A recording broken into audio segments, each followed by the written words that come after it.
President Turner thanks members of the Board of Trustees, Provost Ludden, faculty, staff, distinguished guests, parents, and most importantly, the class of 2015. I thank you for your warm welcome, and I appreciate the invitation to be with you. You know, when I mentioned this speech to some of my pals, they were surprised I was going to give it. See, I haven't given a commencement speech since leaving office. You know, my decision is quite practical. So I got a phone call from my landlord, Gerald Turner.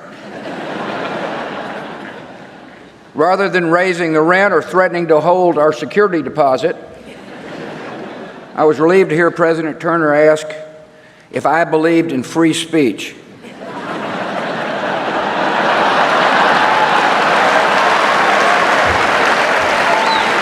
I said, yeah. He said, perfect. Here's your chance to give one.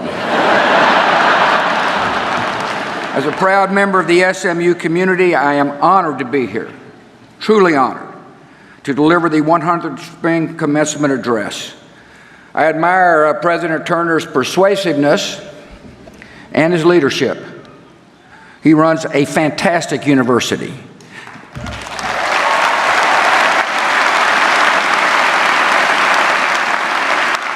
It is dynamic, diverse, and destined for continued excellence. He's assembled a strong administrative team. He is supported by an engaged alumni, and he has an outstanding board of trustees. I'm fortunate to know many of the trustees. You know, for example, I'm good friends with the chairman, Mike Boone. There's one trustee I know really well. She's a proud graduate of the class of 1968 and went on to become our nation's greatest First Lady.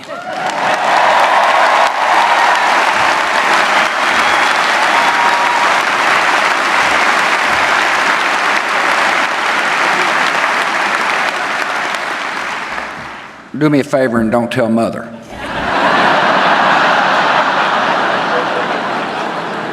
I know how much the trustees love and care for this great university. I see it firsthand when I attend the Bring Your Spouse night dinners. I also have dropped by classes on occasion. I'm very impressed by the intelligence and energy of the faculty. I want to thank you for your dedication and thank you for sharing your knowledge with the students. To reach this day, the graduates have had the support of loving families. Some of you love you so much they're in the overflow sites across the campus. I congratulate the parents who have sacrificed to make this moment possible. It is a glorious day when your child graduates from college and a really great day for your bank account. I know the members of the class of 2015 will join me in thanking you for your love and your support.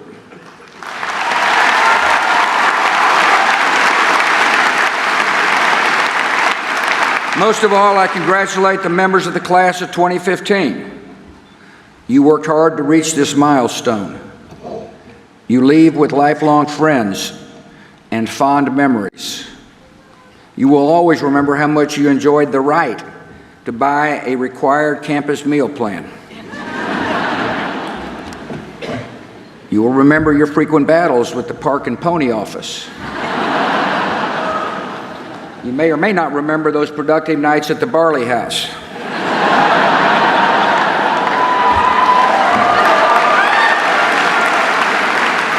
You were founding members of the mighty SMU mob, bouncing like mad and watching in wonder as your then student body president, Senior Lobster, danced with joy after the Pony victories right here in Moody.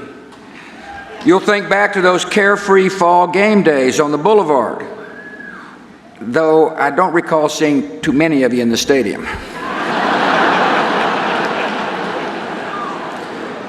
Those of you who are graduating this afternoon with high honors, awards, and distinctions, I say well done. And as I like to tell the C students, you too can be president.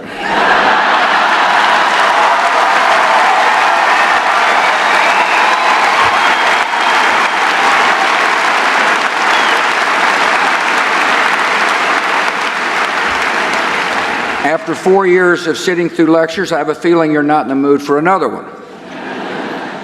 What I've learned about graduation speeches is that they're too long and rarely remembered.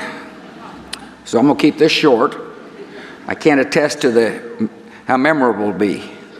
I've also learned it's important to refer to someone associated with the university. So I picked one, an SMU trustee who, by the way, is not here, Reverend Mark Craig. Now, I asked Mark to deliver the sermon at the First United Methodist Church in Austin before my second inauguration as governor of Texas. I still remember his Fort Worth twang as he talked about Moses. God called Moses to action, and Moses repeatedly found excuses not to act. Who am I that I should go to Pharaoh and bring the sons of Israel out of Egypt? Oh, my Lord, I pray, send some other person.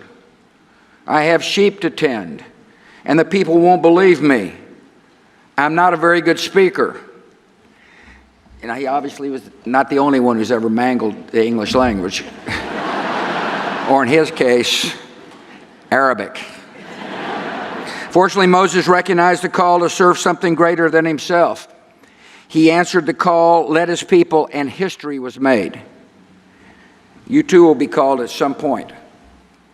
The question, as Mark aptly and artfully laid out, is, will you be optimistic and hopeful or pessimistic and cynical? Here are 3 reasons why you should be optimistic and hopeful. 1, you're graduating from a great university. Your SMU degree will open the door to a wide variety of career options. Millions will never have had this opportunity. SMU has laid a foundation so you can reason and continue to learn throughout your life. It has given you the tools to be productive citizens. One of the great strengths of America is our active public square. Issues are influenced by the will of the people. That is why an educated citizenry is so important to the success of our country. As SMU graduates, you are well equipped to participate in these vital debates. My hope is that you speak out on the issues that matter to you. Participate in your nation's civic life as citizens, not spectators. You'll come to learn that who you are is more important than what you have, and that you have responsibilities to your fellow citizens, your country, and your family. By taking part in American democracy, you will make our country stronger. Secondly, you're blessed to live in the greatest nation ever.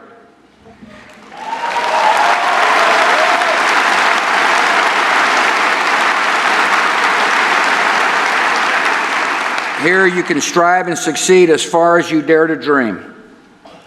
It says something about our country that millions around the world are willing to leave their homes and families and risk everything to come here and realize the American dream. Their pursuit of that dream invigorates our national soul. It renews our country's character, and it adds vitality to our culture. You live in a land that is compassionate and decent. Because we believe in the rights and dignity of our own citizenry, we are committed to defending the rights and dignity of people everywhere. America has liberated millions around the world from tyranny and terror. We've helped turn the tide against deadly disease in places like Africa. In our hearts, we believe all are created equal under God. The liberty we prize is not America's gift to the world. It is Almighty God's gift to humanity. At home, there are thousands of platoons in the armies of compassion working to honor those beliefs. No matter what your career path, enlist. When you help another, you enrich your heart, and you strengthen the fabric of our collective goodness. Many of you have already made service a priority in your lives by volunteering during winter, spring, and summer breaks, and completing more than 100 community projects through engaged learning. I thank you for recognizing the timeless truth of those to whom much is given, much is required. As you serve others, you can inspire others. I've been inspired by the example of many selfless servants. Winston Churchill, a leader of courage and resolve, inspired me during my presidency, and for that matter, in the post-presidency. Like Churchill, I now paint. Unlike Churchill, the painting isn't worth much without the signature. 1941, he gave a speech to the students of his old school during Britain's most trying times in World War II. It wasn't too long, and it is well remembered.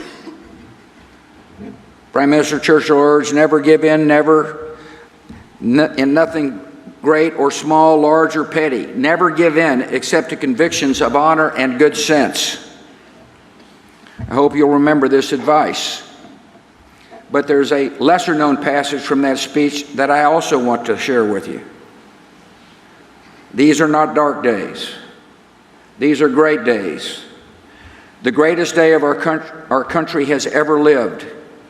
And we must all thank God that we have been allowed, each of us, according to our stations, to play a part in making these days memorable in the history of our race. When Churchill uttered these words, many had lost hope in Great Britain's chance of survival against the Nazis. Many doubted the future of freedom. Today, some doubt America's future. And they say our best days are behind us. I say, given our strengths, one of which is a bright new generation like you, these are not dark days, these are great days. And finally, you can be hopeful because there is a loving God. Whether you agree with that statement or not is your choice. It is not your government's choice. It is essential.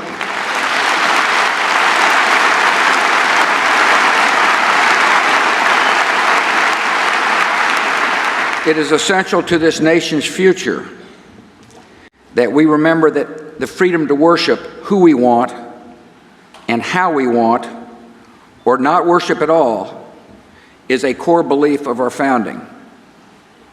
I've made my choice. I believe that the Almighty's grace and unconditional love will sustain you. I believe it will bring you joy amidst the trials of life. It will enable you to better see the beauty around you. It will provide a solid foundation amidst a rapidly changing, somewhat impersonal, technologically driven world. It will show you how to love your neighbor, forgive more easily, and approach success with humility and failure without fear. It will inspire you to honor your parents and eventually be a better spouse and parent yourself. It will help you fully grasp the value of life. All life. It will remind you that money, power, and fame are false idols. And I hope and believe that God's love will inspire you to serve others. I want to thank you for letting me share this special day with you. I wish you all the very best. Stay in touch with your friends. Love your family. Treat this day as a step toward a lifetime of learning. And go forth with confidence. May God bless you.